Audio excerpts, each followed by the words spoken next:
The cold wind bit through his thin jacket as he stepped into the grand lobby of the bank. His hands, rough from years of struggle, clutched a small, worn-out envelope. It was all he had left, a glimmer of hope in a world that had long turned its back on him. People around him barely spared a glance, too caught up in their own lives to notice the man who carried his past on his shoulders like an old, tattered coat. His name was Marcus. He had once been someone, had dreams, ambitions, but life had a way of unraveling those plans faster than he could hold them together. Now, he was just another nameless figure lost in the shuffle, judged by his appearance before he could even open his mouth. The moment he stepped forward in line, the whispers started. A bank teller, a young woman with sharp eyes and a forced smile, glanced at him and then at the security guard standing nearby. Her voice, laced with suspicion, cut through the quiet hum of the bank. "Sir, do you need help?" she asked, her eyes scanning him from head to toe. Marcus swallowed hard and nodded. "I just need to cash this," he said, placing the envelope on the counter. The teller barely looked at it. Instead, she leaned back, making a show of wrinkling her nose. "Do you even have an account here?" she asked, her voice loud enough for others to hear. A man in line behind Marcus chuckled under his breath. A woman a few steps away clutched her purse tighter. He knew this scene all too well, people assuming, judging, deciding who he was without knowing anything about him. The security guard took a step closer.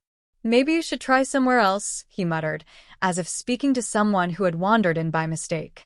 Heat crawled up Marcus's neck, but he kept his voice steady. "Please, just check." The teller sighed dramatically and opened the envelope, her fingers hesitant, as if touching it would taint her. Then she froze. Her eyes darted over the contents once, then again, and her posture changed in an instant. She glanced at the security guard, then at the bank manager who had stepped out of his office. Something was wrong, or maybe something was right in a way no one had expected. At that moment, the glass doors of the bank swung open, and an older man in a crisp suit walked in. He was clearly important. His presence alone commanded attention. The moment he saw Marcus, his expression changed. Not to one of disgust or pity, but of recognition. His eyes drifted downward, locking onto something Marcus was wearing. And just like that, the entire room seemed to shift. The tension, the judgment, the laughter, they all disappeared in an instant. The bank owner took another step forward, his voice calm yet firm. "Everyone step aside," he said. "This man is not who you think he is." The entire bank fell silent. Even the security guard, who had been ready to escort Marcus out, hesitated. Marcus felt the weight of a dozen eyes on him, but he had no idea what was happening. Who was this man? And how did he know him? But before he could even ask, the scene changed. Just across town, another story was unfolding, one just as unexpected. On a crowded city bus, a teenager named Jamal sat quietly, scrolling through his phone. The bus was packed, passengers squeezed together, some lost in conversation, others staring out the window, waiting for their stop. Then he noticed her, a woman standing near the front, her hand resting on her swollen belly. She looked exhausted, shifting her weight from one foot to the other, struggling to keep her balance with each jolt of the bus. Jamal didn't hesitate. He stood up and gestured for her to take a seat. "Ma'am, you can sit here," he said with a small smile. The woman blinked in surprise, then smiled warmly. "Oh, thank you," she said as she eased into the seat, relief washing over her face. It was a simple act, one that Jamal didn't think twice about.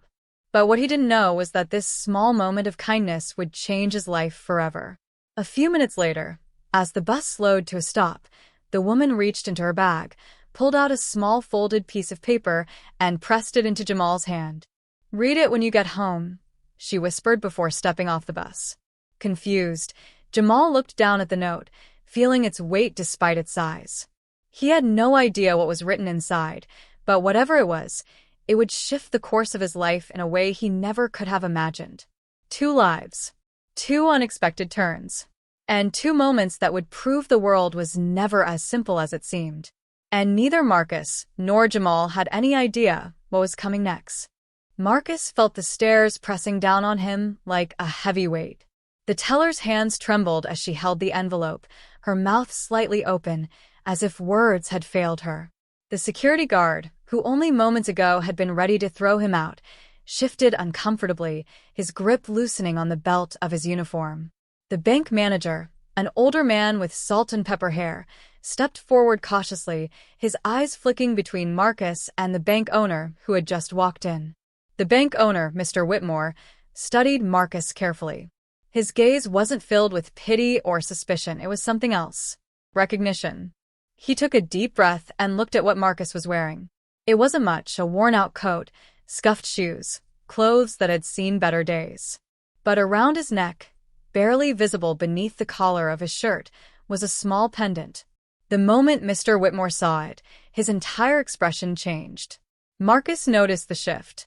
It was like the entire room had been turned upside down. The bank employees, who had dismissed him just moments ago, now seemed unsure of themselves. The customers who had whispered and sneered were watching with curiosity, trying to understand what had caused the sudden change in atmosphere. The manager cleared his throat. "Sir, do you know this man?" he asked hesitantly. Mr. Whitmore took a step closer, nodding slowly. "Yes," he said. "I do." Marcus frowned. He had never seen this man before in his life. "I think you're mistaken," he said, his voice rough but steady. "We've never met." The bank owner didn't answer immediately. Instead, he gestured to the teller. "Give him what he's here for," he said firmly. The teller swallowed hard, then quickly checked the contents of the envelope again. Her hands moved more carefully this time, as if she had realized whatever was inside wasn't something to take lightly. Marcus watched in confusion. Just a few minutes ago, these people were ready to throw him out. Now they were treating him like someone important. But why? Meanwhile, across town, Jamal sat on the bus, the small folded note still clutched in his hand. He turned it over between his fingers, his mind racing. Who was that woman? And why did she tell him to read the note later? He considered opening it right there, but something stopped him. Maybe it was the way she had looked at him, like she knew something he didn't. Or maybe it was just the strange feeling in his gut, telling him that whatever was written inside wasn't meant to be read in a hurry. The bus came to a stop near his neighborhood, and he shoved the note into his pocket before stepping out onto the sidewalk. The cold evening air made him pull his hoodie tighter around himself as he walked home. Jamal lived with his grandmother in a small apartment. She had raised him ever since he was a kid, teaching him to always be kind, no matter what. "People will remember how you made them feel, Jamal," she would say, "even if they don't remember your name." He thought about that as he reached his building, taking the stairs two at a time. Inside, the warmth of home wrapped around him, and the familiar scent of his grandmother's cooking filled the air. She was standing at the stove, stirring a pot of soup. "Hey, Grandma," Jamal greeted, dropping his backpack near the couch. She turned and smiled at him. "You're late today," she said. "Everything okay?" Jamal hesitated for a moment, then nodded. "Yeah. Just a long day." He sat at the table, pulling the note from his pocket. His fingers trembled slightly as he unfolded it. The handwriting was neat, careful, like someone had taken their time writing each word. "You don't know me, but today, you changed my life. What you did was more than just giving up a seat. It was a reminder that kindness still exists. I want to return the favor. Tomorrow, go to this address at 10 a.m. Someone will be waiting for you." Below the message, an address was written in clear, bold letters. Jamal read it twice, then a third time. His heart pounded in his chest. Who is this woman?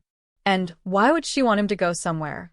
He pulled out his phone and typed the address into the map. His eyes widened when he saw where it led. It wasn't just any place. It was an office building in one of the wealthiest parts of the city. His grandmother noticed the look on his face. "Everything all right, baby?" she asked. Jamal hesitated.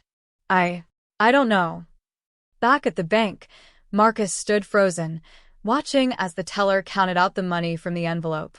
He could feel the weight of everyone's eyes on him, but the only one that mattered was Mr. Whitmore's. Finally, Marcus spoke.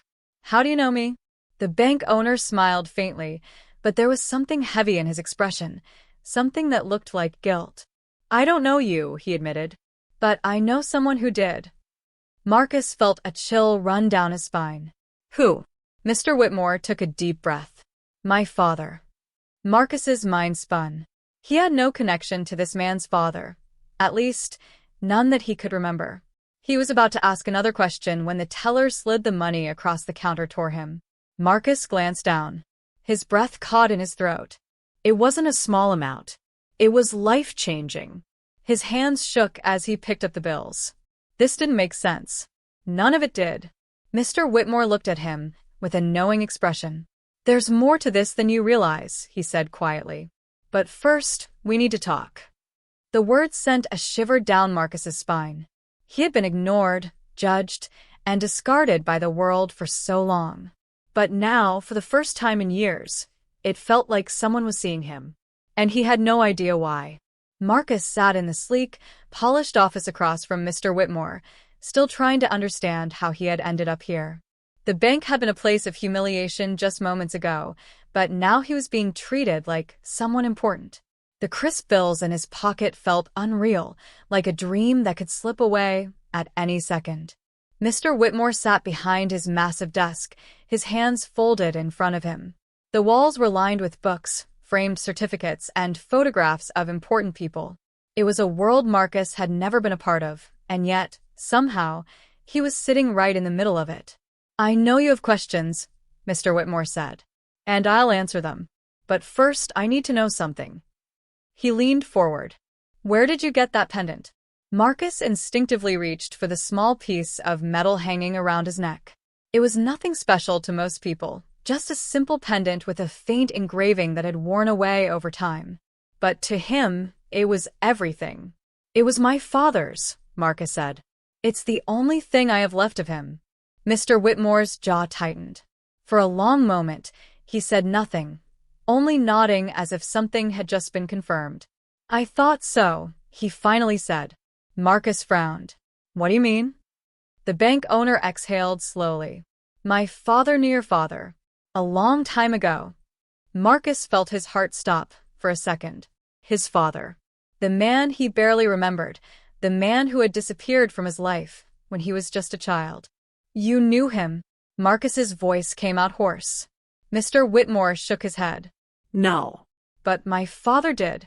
And from what I've been told, they weren't just acquaintances. Something about the way he said it made Marcus's stomach twist. Across town, Jamal barely slept that night. The note from the pregnant woman lay on his bedside table, the words running through his mind over and over. He had looked up the address again. It wasn't just any office building. It belonged to a law firm. A big one. The kind that handled business for wealthy clients. Why would a woman he had never met before tell him to go there? The next morning, he woke up early. His grandmother watched him curiously as he got dressed, putting more effort into his appearance than usual. Where are you off to? She asked. Jamal hesitated. Just checking something out. She gave him a knowing look but didn't press further. As he left the apartment, he felt a strange sense of anticipation, like he was walking toward something bigger than he understood. When he arrived at the address, the building was even more intimidating in person. Large glass windows, a doorman at the entrance, and people walking in and out wearing expensive suits. Jamal felt out of place in his hoodie and sneakers, but he took a deep breath and stepped inside. The receptionist looked up with a polite but curious expression. Can I help you? Jamal swallowed. Someone told me to come here. He pulled out the note and slid it across the counter. The receptionist read it, and for a moment, her brows lifted in surprise. Then she nodded and picked up the phone. One moment, please. Jamal shifted nervously, glancing around the room. Everything felt too fancy, too clean. What was he even doing here? Then, a door at the end of the hall opened, and a man in a tailored suit stepped out. He was in his late 40s, with sharp features and an air of importance. He looked at Jamal, then gestured for him to follow. Jamal hesitated but then stuffed his hands in his pockets and walked toward the office. Inside, the man sat behind a large wooden desk and motioned for Jamal to take a seat. You must be Jamal, he said. Jamal nodded slowly. Yeah. The man studied him for a moment before speaking. My name is Richard Holloway. I'm a lawyer, and I'm here because of that note you received. Jamal felt his throat dry up. Who was that woman? Richard folded his hands together. Her name is Claire Matthews. He paused, then added, and she's not just any woman. Jamal leaned forward. Then who is she? Richard's eyes flickered with something, caution maybe. She's the daughter of someone very powerful, and she asked me to deliver a message to you. Jamal's stomach flipped. What message? Richard pulled out an envelope and slid it across the desk. Read it. Jamal picked it up slowly, his fingers shaking slightly. He could feel the weight of whatever was inside before he even opened it. Meanwhile, Marcus sat in Mr. Whitmore's office, feeling the same sense of unease. My father and your father were partners, Mr. Whitmore said finally. A long time ago, before everything fell apart. Marcus frowned. Partners? Mr. Whitmore nodded. In business. But not just any business. He hesitated, then continued. They were involved in something complicated. Marcus could hear the tension in his voice. What do you mean? Mr. Whitmore exhaled. I mean, they built something together. And when my father betrayed your father, it cost him everything. Marcus felt like the air had been knocked out of his lungs. He had spent years thinking his father had simply disappeared, leaving him and his mother to struggle alone. But now he was hearing a completely different story. What happened? Marcus asked, his voice barely above a whisper. Mr. Whitmore looked him in the eye. That's what I want to find out. Marcus stared at him, trying to process everything. He had come to the bank just hoping to cash a check, never expecting to walk into a mystery about his own past. And yet, here he was. Back at the law office, Jamal unfolded the letter inside the envelope. The handwriting was the same as the note from the bus. Jamal, I owe you more than I can ever explain. What you did yesterday wasn't just an act of kindness, it was fate. And now I need to do something for you. What's inside this envelope will change everything. Read it carefully, and trust that you were meant to receive this. Jamal's heart pounded as he reached into the envelope and pulled out a document. His eyes scanned the words, but it took him a moment to fully understand what he was looking at. His breath caught in his throat. It was a legal document, and at the bottom, in bold letters, was a single sentence that made his entire world tilt on its axis. Jamal was being given something. Something he never expected. Something that would change his life forever. Marcus felt his whole world shift under him. The weight of Mr. Whitmore's words pressed down on him, heavy and suffocating. His father hadn't abandoned him. He had been betrayed.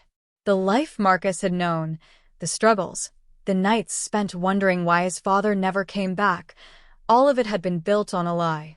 His fingers clenched the pendant around his neck as his mind raced. He looked at Mr. Whitmore, trying to read the expression on his face. There was something in the older man's eyes, regret, maybe even guilt. What do you mean my father lost everything? Marcus finally asked. His voice was low, but his chest tightened with anger. What happened between him and your father? Mr. Whitmore hesitated, then leaned back in his chair, his fingers tapping against the desk. Your father and mine started a company together. It was supposed to be something big, something that would set them both up for life. But when the business started making money, my father made a choice. He cut your father out. Marcus's stomach twisted. Cut him out? You mean he stole from him? Mr. Whitmore nodded. More than that. He manipulated contracts, forced your father out of the business entirely. And by the time your father realized what had happened, it was too late. My father had control of everything, and your father, he lost everything. Marcus's hands curled into fists. His whole life, he had believed his father had failed, that he had disappeared because he couldn't handle responsibility. But the truth was, he had been robbed of everything he built. He took a shaky breath. Why are you telling me this now? What do you want from me? Mr. Whitmore's expression turned serious. Because I found something. He reached into a drawer and pulled out a thick folder, sliding it across the desk. Documents. Proof of what happened. My father may be gone, but his mistakes didn't disappear with him. Marcus hesitated before reaching for the folder. The weight of it in his hands felt like holding years of lost time. I want to make things right, Mr. Whitmore said. Your father deserved better. And so do you. Marcus's mind raced with possibilities. Could this folder undo years of pain? Could it bring justice? Or was it too late? Across town, Jamal sat frozen in Richard Holloway's office, staring at the document in his hands. His fingers gripped the paper tightly as his eyes ran over the words again, trying to make sense of it. The legal document was clear he was being left something. Something big. Richard Holloway cleared his throat. Claire Matthews's father, he was a powerful man. A businessman, wealthy beyond measure. But he had secrets. And one of those secrets led him to you. Jamal's head snapped up. What do you mean? Richard hesitated. He believed in second chances. And Claire, she wanted to honor that. Jamal's chest tightened. He barely knew this woman. Why would she, or her family, leave anything to him? Richard slid another paper toward him. This is the deed to a property, he said. A foundation, meant to help young men like you. And Claire Matthews wanted you to be the first person to benefit from it. Jamal's breath hitched. A foundation? His voice was barely above a whisper. Richard nodded. She saw something in you, Jamal. She saw kindness. And she believed you were the kind of person who deserved an opportunity. Jamal sat back in his chair, his mind spinning. A day ago, he was just a kid on a bus, offering his seat to a stranger. Now he was being given a chance at something life-changing. But why him? His fingers tightened around the letter. It didn't make sense. Nothing about this made sense. He took a deep breath, trying to steady himself. What happens now? Richard leaned forward. That's up to you. Jamal looked down at the papers, feeling the weight of the choice in front of him. This could change everything. But could he trust it? Could he trust them? At the same time, Marcus sat in the bank office, staring at the proof of his father's betrayal. His heart pounded as he thought about everything this could mean. Justice. Revenge. Redemption. But before he could say anything, the door to the office swung open. A man stepped inside. And the moment Marcus saw his face, he knew everything was about to change. Marcus's mind raced as he stared at Richard. The weight of everything, the betrayal, the stolen money, the fund his father had tried to protect, pressed down on him like a crushing force. He could feel his pulse pounding in his ears. This wasn't just about him anymore. It never had been. His father had been fighting for something bigger, and now that fight was his. Richard folded his arms, watching Marcus carefully. So, what's it going to be? His voice was calm, but Marcus could hear the unspoken warning behind it. He wasn't just asking if Marcus wanted the truth. He was asking if Marcus was ready for what came with it. Marcus took a deep breath and looked at Mr. Whitmore. If my father wanted this money to help people, then I need to find out where it went. His voice was steady, determined. I want to see the records. Whitmore nodded and reached into his desk, pulling out another folder, thicker this time. This is everything I could find. Marcus flipped through the papers. Names, transactions, business deals that looked legitimate on the surface but were anything but. And then, his eyes landed on something that made his blood run cold. A name. One he hadn't expected to see. Richard Holloway. His breath caught. You were part of this?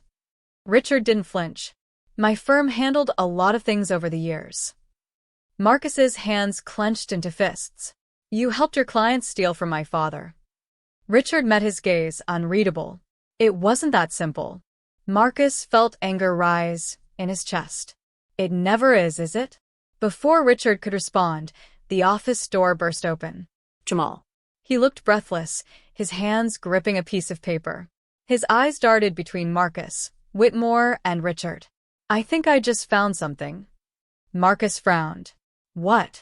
Jamal stepped forward, holding out the paper. I was given this today. A letter. It mentions the same fund you were talking about.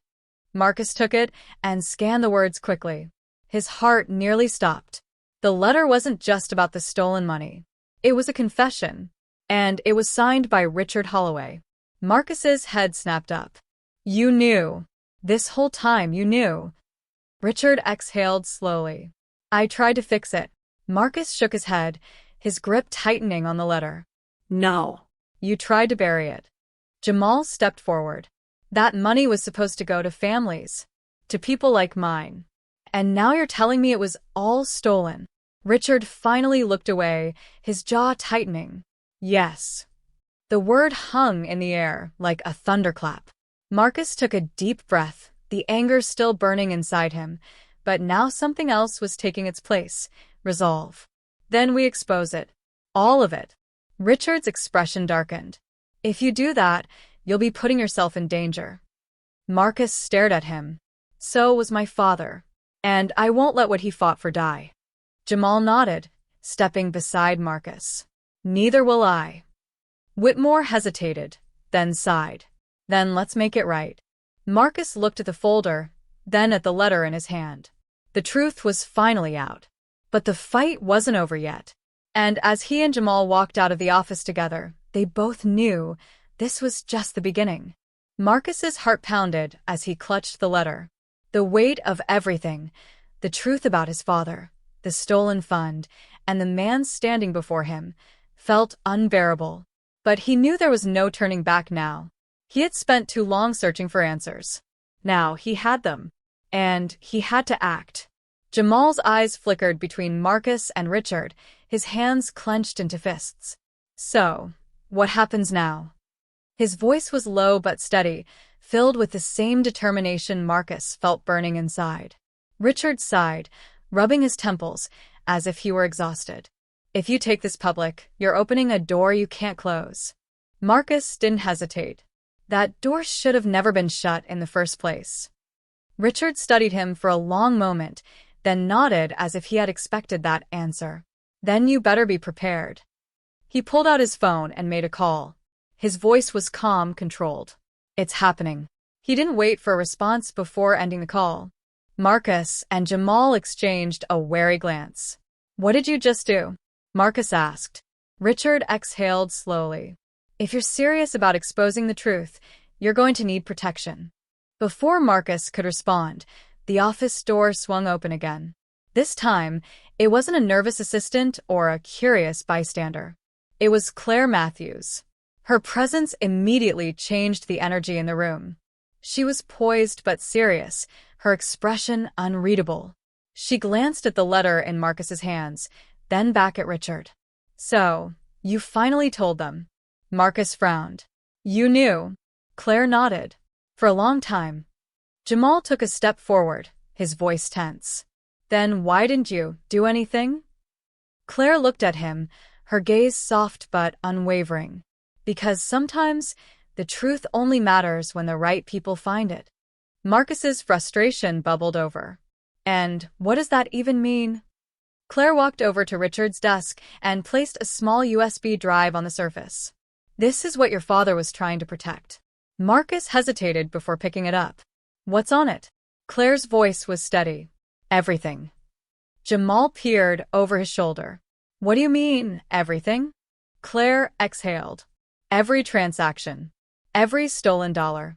Every name involved, including the people who made sure your father never got the chance to fight back. Marcus swallowed hard.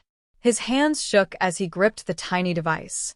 His father had been silenced, forced into the shadows, but now, Marcus had the proof. Richard's voice was quiet. You understand what this means, don't you? Marcus nodded. It means no more secrets. A tense silence settled over the room. Then, suddenly, Claire's phone buzzed. She glanced at the screen, and her expression changed instantly. We have a problem. Jamal tensed. What kind of problem? Claire's jaw tightened. Someone else knows what you have. Marcus's stomach dropped. Who? Claire looked at Richard. He didn't say a word, but the flicker of concern in his eyes was answer enough. And in that moment, Marcus realized this wasn't over. Not even close. Marcus felt the weight of the USB drive in his palm as the reality of Claire's words sank in. Someone else knew. That meant they were being watched. Maybe they had been this whole time. His heart pounded, but he forced himself to stay calm. They had come too far to back down now. Jamal looked around the office as if expecting someone to burst in at any moment. So, what do we do? Claire was already moving. We need to make copies. Multiple copies. If this information gets out before they can stop us, it won't matter who's watching. Marcus nodded. And we need to make sure it's not just in our hands. Richard sighed, rubbing his temples. This is dangerous. These people, he stopped himself, shaking his head. They don't just play defense. If you push them, they push back harder. Marcus met his gaze. Then we push first. Within the next hour, they worked in silence, copying the files onto separate drives, sending encrypted emails to trusted journalists, and backing everything up in secure cloud storage. It was a race against time. Every second felt heavier than the last. Jamal kept watch by the window, glancing out every few minutes. I don't like this. Something feels off. As if on cue, Marcus's phone buzzed. An unknown number. He hesitated, then answered. Hello. A low voice responded. You're making a mistake. Marcus's grip tightened. Who is this? A brief pause. Someone who can make this go away. Walk away now, and you won't regret it. Marcus exhaled, his anger rising. No deal. The call ended without another word. Claire looked at him. What did they say? Marcus slid the phone into his pocket. That we're making a mistake. Jamal scoffed. Then we must be doing something right. The next morning, the truth hit the world like a shockwave. Every major news outlet had the files. Reports flooded in about corruption, stolen funds, and names that had long been untouchable. The city was buzzing, and social media exploded with outrage. Marcus could hardly believe it. It was real. They had done it. But there was no time to celebrate. The fallout came fast. Authorities launched investigations, arrests were made, and resignations followed. Some of the most powerful people in the financial world were suddenly exposed, their influence crumbling under the weight of their own greed. Marcus stood in front of his father's grave later that evening, the cool air brushing against his skin. We did it, Dad, he whispered. They can't bury the truth anymore. Jamal stood beside him, hands in his pockets. He'd be proud, you know. Marcus nodded, feeling a strange mix of relief and exhaustion. Yeah, I hope so. Richard had vanished. Claire said he had left town, probably knowing that staying would mean facing consequences of his own. Marcus wasn't sure if he would ever see him again, but in the end, it didn't matter. As they walked away from the graveyard, Marcus felt something shift inside him. The fight wasn't just about the past anymore. It was about the future. He glanced at Jamal. So, what now? Jamal smirked. Now? We make sure this never happens again. And for the first time in a long time, Marcus knew exactly where he was meant to be.